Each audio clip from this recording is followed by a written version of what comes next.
The time is just gone 8:36 a.m. as we continue with news and views this morning, right here on Salam Media on this beautiful, blessed day of Friday. And if you have just tuned in, we welcome you to the show. And we're moving on. We're talking about the Bella Bill. Now, we know hearings are taking place with regard to people making submissions or concerns they have been raising with regards to the Bella Bill. And in response, we've seen numerous organizations right across the entire country. We've even seen faith-based organizations coming together, recognizing the dangers that this Bella Bill possesses, and particularly looking at it from a child's perspective, a scholar's, a learner's perspective as well, and also parents, and right across the entire board when one looks at the education system as a whole, and also looking at homeschooling in terms of how this is likely to impact on learners and their future in education. And this is the reason why we are talking with community activists, political and faith leader. We've got Bishop Dulton Adams. Bishop Adams, good morning to you, sir. Welcome to the show. Good morning, sir. Good morning to your listeners. It's good to be on Salam this morning again. I haven't been on for a while. Well, always a pleasure having you with us, Bishop. Now, I see this march against the Bella Bill taking place at 10 a.m. this morning, Hanover Street, District 6, Cape Town. And it is entitled The Children of South Africa Need You. Now, this is serious. When we're talking about learners, we're talking about children who are looking ahead at a future. But when we talk about the Bella Bill, when we talk about it was in the education context and how this is likely to impact on them. This is dangerous ground we're treading on, Bishop. Now, definitely, I think, you mentioned it in your inception sentence to say there is a march currently happening in Cape Town. I know about this march. And what is very important to mention is there's a groundswell of a pushback against the Bella Bill from, as you correctly said, from different faith organizations, political parties, NGOs, and NPOs. People are just not happy with the bill. And we in Gauteng is also having a meeting next week, Wednesday at 6 p.m. in the Claremont area next to Westbury, to plan also a march to the union buildings with regards to our opposition to the Bella Bill. Yes, Bishop. The question is, where is this heading to? Where is this taking our education system? Where is this taking the future of our children within the education system that we operate? Yeah, no, we're facing a massive conundrum in respect that the, the, nothing is balancing for us when you look at parental guidance, parental supervision, and the authority of the parents is being eroded and taken away from parents. And the legislatures are actually saying it is not true. But put the Bella Bill aside. If you can see, since democracy has come into fruition, now we thank God apartheid is gone, but you can see that corporal punishment was taken away, and we never wanted to abuse our children. But for us, as we grew up, punishment was important for discipline. So you could see that even at the schools is a malaise of violence and disrespect and killings and drugs, the social ills that are being perpetuated in our schools.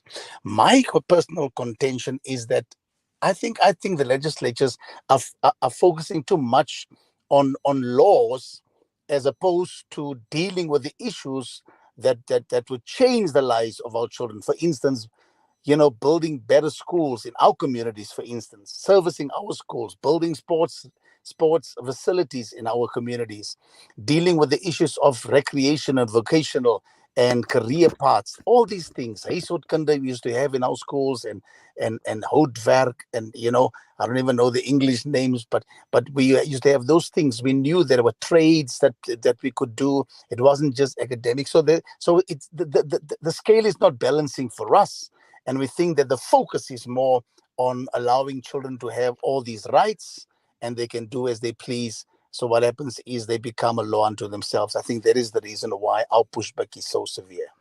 Well, certainly that pushback has got to be severe, and I can identify with what you are saying, Bishop Adams, having been exposed at a governing body level as to Mm, what goes on in our schools, in high schools in particular. You know, we speak about drugs, we talk about alcohol abuse, we talk about teenage pregnancy, gangsterism, killing. We've heard of children being killed and murdered, and this we've had to deal with at a governing body level. Now, this is how serious this situation is. And again, you know, the famous saying, spare the rod and save the child. And this is what happened when we were grown up. We were saved with that rod. And I mean, it didn't do any real damage, no psychological damage. It did nothing. absolutely nothing. But what it did was it disciplined us and it prepared us for a world. And today, this is the reason why, you know, we can be thankful to those teachers. We can be thankful to our parents who never ever complained. In fact, if you know, when you came home and you said, you know what, I go to hiding, the first question you would be asked is, what did you do wrong? That's right. You see, there's a bigger, larger, darker, sinister force behind all this. We must not be fooled that it's just at face value a bellable. This is a migration coming from westernized countries where already these things are being enforced and perpetuated and allowed. I mean, if you read and you do research on what is happening there, the freedoms that these children have, it sends cold shivers down your spine. It's migrated into South Africa. Our government is allowing all these things to come, so that the bigger, greater agenda be enforced on world matters. So we mustn't look at the Bellable in isolation. As a faith person, I understand even in Islam, we know what the end will be.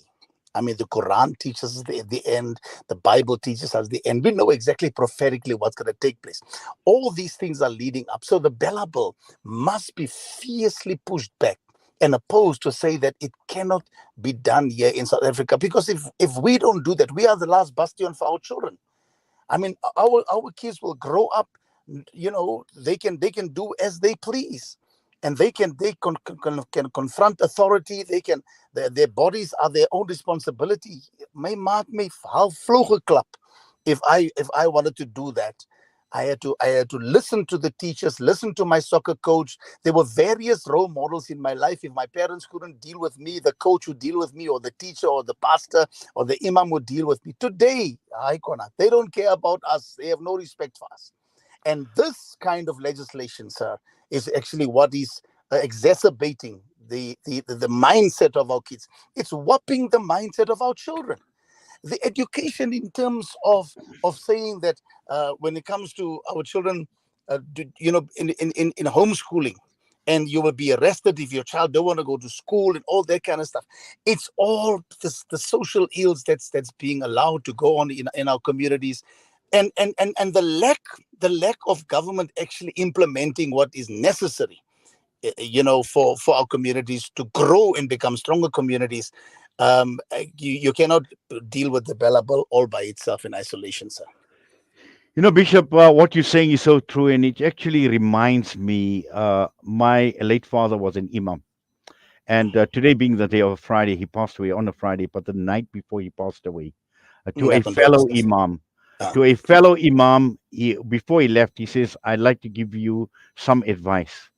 mm, And one of the advices he gave is, he says, "I am worried about the youth. I am worried mm, about the future. Please work amongst the youth." mm. Now, that advice was so profound the night before he had passed on. And it's something that is stuck with me, because when we look at the youth as it is today, they are exposed to so much. On their telephones, they are exposed to Oh, pornography, they are mm, exposed to lewdness, they are exposed to sex, they are exposed to so much. And with the Bella Bill again, talking about the sale of alcohol in schools, in schools. and to the extent even homeschooling. I mean, you think you are safe, you getting your child homeschooled, but now you've got this available to take away all those rights that parents have, even in a homeschooling environment. And this is very dangerous. Yes, let me endorse and affirm what you are saying. When you look at the atrociousness of alcohol, I mean, alcohol is demonic. I grew up in a house where alcohol was flowing. My father was an alcoholic, and then my mother couldn't handle it anymore. She also started drinking because violence was in our house every single weekend. There was a fight with my uncles and my aunts. We used to stay in Noordgesig. And I never drank in my entire life. Can you believe that, sir? Never. I never tasted beer or any alcohol in my whole life.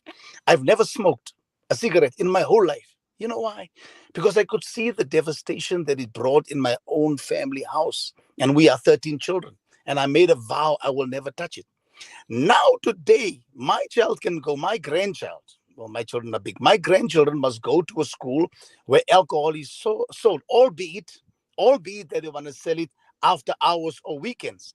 But the fact the institution of school is an institution of learning, of developing the young minds of our children. The mere fact that alcohol can be sold there, it doesn't matter what day, what time, is indicative of the fact that you think nothing of building the capacity of our children to become moral leaders of our society. And that is, and they want to argue. No, it doesn't happen between school hours. We don't care when it happens. The fact that you are selling in an institution of learning alcohol, that alone tells the children it is right to alcohol is an acceptable norm. I mean, in Germany, there in Eastern Cape, those people were fined 5,000. Remember now, recently, fined Yes. 5,000 or 5 years. I don't know what the sentence. They paid the 5,000. 21 children died. Many of the children that went into that tavern were underage. Who's going to police those events happening at our schools? So we government is actually, the legislatures are actually aiding and abetting the social ills and the degradation of the moral standing of our children, that they become lawless citizens of this country. Yesterday, sir, yesterday, 5:30, I'm standing in my churchyard here in Claremont next to Westbury. In Westbury, they shot a man. He's my age. I know him very well. They shot him 17 shots yesterday, 5:30. Small boys, clinkerness, skit that they shoot that man 70. I man. For what? Your life is not safe. My life is not safe. It's because laws are being passed. And these laws that was passed in the past was actually to protect us. We had apartheid, but I mean, at the end of the day, we lived, man. We lived in safe environments. We were not afraid. Today, things have changed drastically, sir. Exactly, and also with all the immorality that is faced with, together with all the violence that goes with it. Bishop, I would have loved to engage a lot more with you. Just some parting words of advice before we take leave of you. I think what needs to happen, sir, thank you for the opportunity, and to our listeners, we need to stand together. We need to move away, and we must cross the Rubicon in our lives of religious division. Because you see me, I'm a Christian, but I have Muslim family. That's why I never ever. I'm even a political leader. I think you know that, in Yeah. Gauteng. I'm in the Gauteng legislature. I did not promulgate, because I'm a humanitarian first. I'm not going to take a side. There's no side to be taken. It's us here in South Africa that must take hands across race barriers. We must take hands. So I'm asking everybody, let us take hands together. Let us think of the generations to come. Our children are important. Our candles are burning out. It's our children that candles are still long. What are we going to leave them? What legacy are we going to leave them? It's time to stand up. I almost said it's time to rise. Then you'll think I've joined the political party. It's time to Mhm. stand. We have to make sure that we protect the future of our next generation. So thank you so much.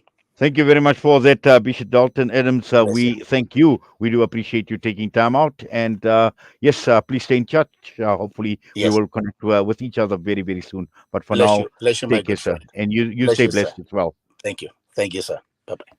By Bishop Dalton Adams with us this morning against this Bella Bill. And today, just to remind our listeners that there is this march taking place in Cape Town at 10 a.m. against the Bella Bill, and the slogans that they are talking about: we're winning, keep going, the children of South Africa need you. The goal is by today to get 100,000 votes to march. And as of Wednesday evening, the votes against the Bella Bill stood at 90,000. 413. The higher number of votes can be used in court action should they become necessary. And even if you are not in Cape Town, even if you are in another part of the country and can't make the march, vote no in the people's referendum. Please stand up for the future of our children who are the future of South Africa. And this is an ideal opportunity to let our voices be heard. And there is a website. It's called the Red List. .co.za, the THEREDLIST.co.za. Next up, Juma Inspirations.